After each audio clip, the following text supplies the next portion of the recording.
Hello दोस्तों, स्वागत है आप सभी का हमारी इस प्यारे सी यूट्यूब चैनल आकाश स्टडी सेंटर में। जैसा कि दोस्तों हम लोगों का क्रम निश्चित कई दिनों से रेगुलर हम लोग आपको मैथ की क्लास प्रोवाइड करा रहे थे। आज हम लोग एक नया टॉपिक और नया सब्जेक्ट केमिस्ट्री के अंतर्गत कोऑर्डिनेशन कंपाउंड्स के बारे में दोस्तों डिस्कस करेंगे। यूनिट नंबर 9 उपसह संयोजन यौगिक। सबसे पहले जानेंगे उपसह संयोजक रसायन किसे कहते हैं। तो समझिए, रसायन विज्ञान की वह शाखा जिसके अंतर्गत उपसह संयोजी यौगिकों का, तत्वों का, पदार्थों का अध्ययन किया जाता है, उपसह संयोजी रसायन कहलाती है। कोऑर्डिनेशन कंपाउंड केमिस्ट्री कहलाती है केमिस्ट्री। तो दोस्तों, जैसा कि मैंने आपको बताया, आपको समझ में आया होगा। तो जो टॉपिक है हम लोग इसमें सबसे टॉपिक क्या है कि उसको हम लिगेंड को पहचानना, और ये हम लोग को पता होना आवश्यक है कि लिगेंड होता क्या है। तो सबसे पहले आप जानो कि आणविक यौगिक क्या होते हैं। जब दो या दो से अधिक सरल यौगिक के विलयनों को अनेक आणविक अनुपात में मिलाकर वाष्प से निकलने तक गर्म करने से नए पदार्थ के क्रिस्टल प्राप्त होते हैं। जो ठोस प्राप्त होगा, जो क्रिस्टल प्राप्त होगा, इन पदार्थों को ही आणविक यौगिक या युगात्मक यौगिक कहते हैं। समझो, किसी अधिक सरल स्थायी यौगिक को हम आपस में लेते हैं, दो नए पदार्थ को, और उसे तब तक गर्म करते हैं कि जैसे वह वाष्पीकृत न होने लगे। और जब वाष्पीकृत होने लगेगा तो हमको वहां से एक क्रिस्टल प्राप्त होगा, एक ठोस प्राप्त होगा। वही ठोस पदार्थ ही हमारा क्या कहलाएगा? योगात्मक आणविक यौगिक या योगात्मक यौगिक। ये दो प्रकार के होते हैं मुख्यतः। जो फर्स्ट है द्विक लवण और सेकंड है उपसह संयोजी यौगिक। तो द्विक लवण क्या होते हैं? लवण सबसे पहले हम लोग जानते हैं जिस यौगिक में H+ आयन तथा OH- आयन को छोड़कर वो कंपाउंड जो भी बना हो वही हमारा कहते हैं। जैसे हमने H+ ion, H+ ion, OH- ion को छोड़कर जो कुछ भी यौगिक जो बने वही हमारा क्या कहलाएगा? लवण कहलाएगा। जैसे C2SO, जैसे आप समझो NH3, इसमें भी 3 है तो ये नहीं होगा। उसके साथ जैसे KMNO4 पोटेशियम परमैंगनेट, तो क्या यहां पास है क्या दोस्तों? तो नहीं है। तब यहां पर क्या होगा? हमारा होगा ये लवण कहलाएगा। तो दोस्तों, द्विक लवण क्या होता है?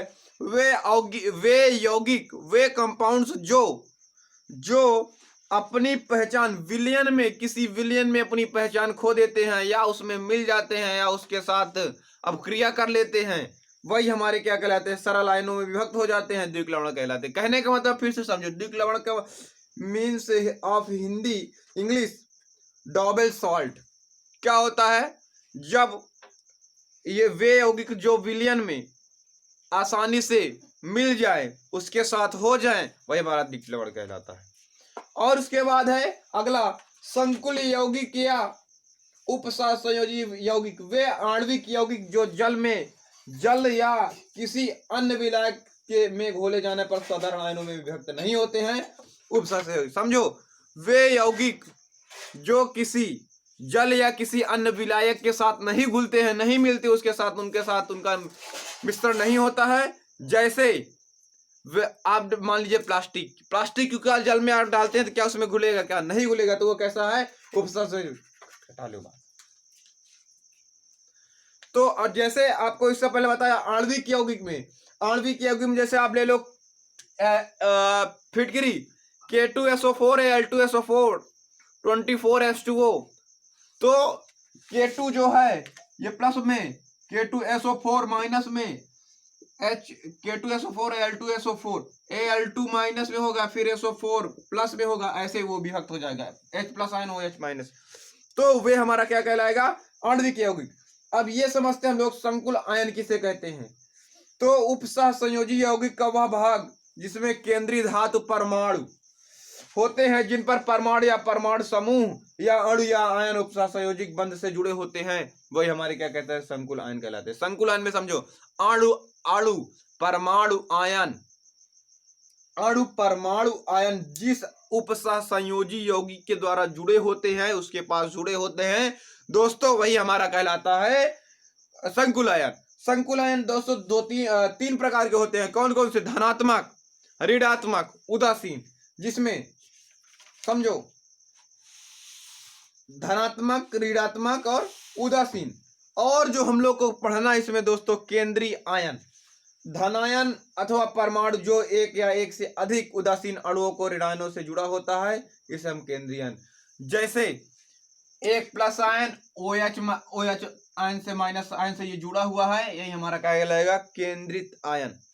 अब हम लोग बात करते हैं जो हम लोग का टॉपिक है दोस्तों इस केमिस्ट्री के अंतर्गत, वो जहां यहीं से इस पार्ट की शुरुआत होती है। ये तो अभी नॉर्मल बेसिक सी बात थी दोस्तों। अब यहां से हम जो लोग समझेंगे लिगेंड या संलग्नी। लिगेंड होता क्या है? हम लोग लिगेंड CN, जैसा कि मैंने आपको बताया, आपको एक फॉर्म दिया हमने K4 और FeCN6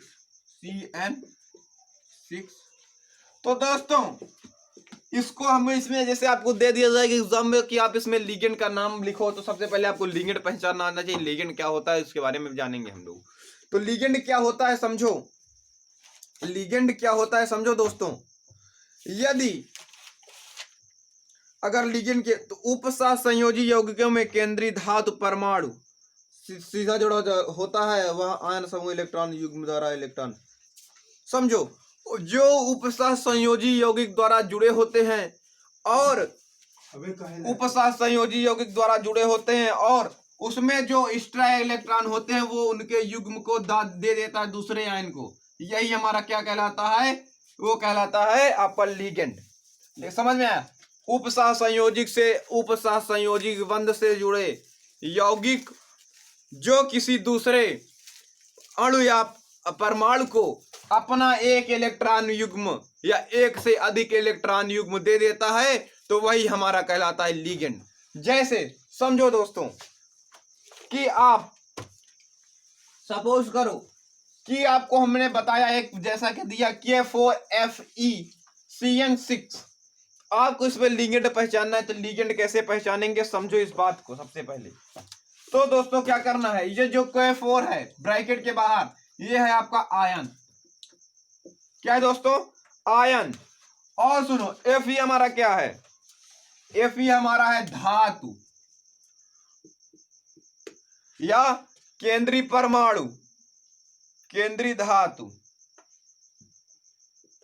या और क्या हो सकता है, परमाणु धातु।